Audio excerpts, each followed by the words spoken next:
Here to discuss how his colleagues and constituents are feeling is Wisconsin Republican Senator Ron Johnson. He's on the Finance Committee and the Subcommittee on International Trade, Customs, and Global Competitiveness. Senator, welcome to the show. It's an honor to have you, sir. I want to get your response to all of this because the president today signaled in the Oval Office that some of these reciprocal tariffs are up for negotiations, but that universal 10% tariff really isn't, and that there wouldn't be a pause in tariffs as well. Is the president on the right path here? Well, first of all, I agree that in general, the tariff is paid by the consumer. Sometimes you'll have the companies not want to increase prices, so they'll incur some of that loss themselves. But in general, tariffs are going to increase the cost of goods. I would say that's not a bad thing. I would say that's not a good thing. In theory, free and fair trade should benefit everybody. I don't think a good outcome here would be if just America loses less than other countries lose more. That's not a very good thing either. So, I've said tariffs are a double-edged sword. They can certainly be used to get people and nations to do things that they should have done anyway, like lower their tariff and their non-tariff trade barriers, do other things like cooperate with us in securing our border, which is what President Trump used tariffs in his first term for. But I would hope the administration is looking very carefully at what happened in the stock market. These are millions of individuals making millions of individual investment decisions, and certainly the verdict is not real positive in terms of the loss of wealth created by the downturn in the stock market. So again, trade, tariffs, these are very complex issues. Nobody knows exactly how this all ends. What I will say when it comes to the business world, businesses like certainty. They like stability.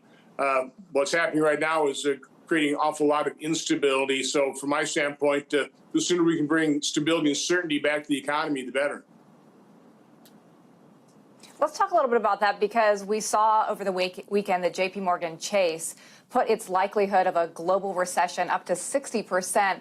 And then even just today, Goldman Sachs put their likelihood of a U.S. recession up to 45% in the next 12 months. How far are Republicans willing to go or to see the U.S. economy suffer until you all are willing to step in or take some action? There's really not much we can do. Until you would have, really 2/3 of both chambers ready to override a veto, I don't see that happening anytime soon. So, my role is primarily to make sure that the president and his economic team understand exactly the kind of pain that businesses and farmers are experiencing in Wisconsin. Again, I hope the president's right. I hope the president succeeds. I hope this results in freer and fairer trade, which would be good for the entire world. But I have my concerns, just like the stock market is concerned. There are 7 Republican senators, as you well know, who have signed on to a bill that was led by Republican Senator from Iowa, Chuck Grassley, and Democrat Maria Cantwell. And ultimately, it would limit the unilateral authority that the president has for tariffs, putting this 48-hour measure in place to have notice that there would be tariffs and then a 60-day review period. Is that something you're interested in signing into as well, and potentially more Republican senators? I think past Congresses have willingly given all kinds of their constitutional authority to the president, mainly to evade accountability. So I'd be happy to, claw back that constitutional authority in many, many areas, not just as it relates to this.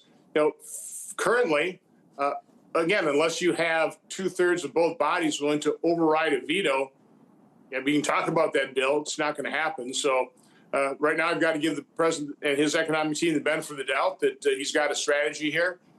It's undeniable that we have offshored the manufacture of crucial products like pharmaceuticals, like advanced semiconductors. But again, I don't know how a generalized 10% tariff, which is basically a tax on those goods, it'll bring in revenue into the federal government. I'm not sure how that specifically addresses those production shortfalls. Yeah, and the administration saying that is one of the reasons this is a national security concern for them. I want to talk to you specifically about your state, though, Senator, because you are one of the #1 ag states in the country. You produce so much agriculture there. Ag Secretary Brooke Rollins had this to say over the weekend about farmers and ranchers. Listen.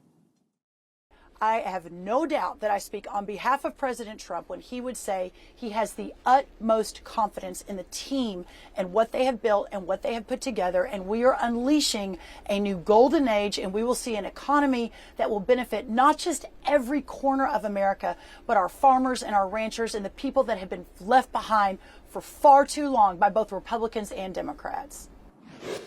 So as you well know, under the last Trump administration, farmers were bailed out with $25 billion for some of what happened with his targeted tariffs on China. Now seeing this trade war go on right now with the U.S. and China, are you concerned about what this means for your farmers, and what are you hearing from them? Yeah, farmers and manufacturers. We're a huge manufacturing state as well.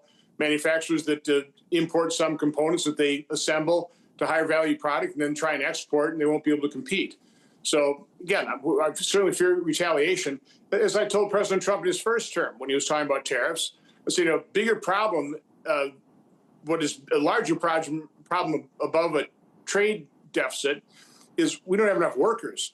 So from my standpoint, it makes no sense trying to onshore the manufacture of high labor content products. That just makes no sense whatsoever. We simply, again, I'm come from the manufacturing sector. We haven't been able to hire enough people in manufacturing for literally decades, partly because we tell all of our kids you have to get a 4-year degree and somehow imply that you're working in a factory or in the trades is a lesser form of employment, has less value than a white collar job. I mean, nothing could be further from the truth. So we've done a lot of these things to ourselves, but again, I think the larger problem here in America in terms of economic growth is we don't have enough people working. We pay people to sit on the sidelines. We have our kids get into $1.7 trillion collectively of student loan debt, getting degrees that really employers don't value, that they can't get a return on the investment in terms of the loans they took out. So we've got many problems from my standpoint, much larger than trade deficits, which are offset by a capital surplus as money flows in the United States to make up the difference. So again, I know the president's theory is trade deficits are the worst thing in the world. Again, there's real problems in terms of not producing products that are crucial to America. We need to address that, no doubt about it. But in general, bringing back manufacturing and high labor content products does not make a whole lot of sense to me. Yeah, it's a great point on trade workers as well, because if we're bringing all this trade and manufacturing back to the U.S., do we have enough workers to sustain those manufacturing plants? We'll have to continue to have this conversation with you, Senator Ron Johnson. Always appreciate your time as we continue to follow this story that so many people are interested in, specifically your state. So thank you for your time.